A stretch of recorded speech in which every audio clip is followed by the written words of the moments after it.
If it hadn't been for this position, me being here at this community center, I'd have probably been frozen out there, trying to find a place to stay.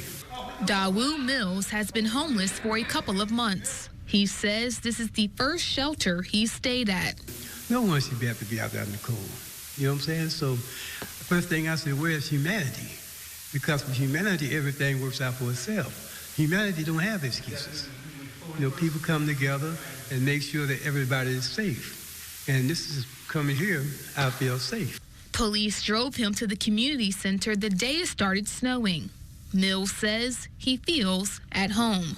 Keep your head up high, because somebody is watching you. And when people are watching you, somebody's making a phone call somewhere to try to get you some help. He encourages people that are in a similar situation to not be afraid to ask for help. Don't be afraid if somebody else is seeing the way you are, because only you can get help if you ask for it. And if you're sincere about asking for help, go to them. A family of 4 was forced to evacuate their apartment Wednesday morning after a transformer blew due to the snow. I was walking out my sleep by my mom because it was a lot of smoke, it smelled like something was burning. So we went outside.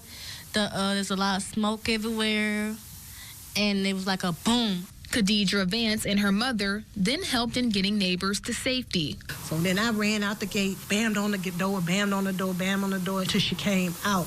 And she had no clothes on, so I heard and ran in her apartment, grabbed a blanket, wrapped it around her and the baby, and got them out of there. The family is waiting to be notified on when it's safe to go back home. Kind of frustrated because I got to think about next move and stuff, but we gonna be okay.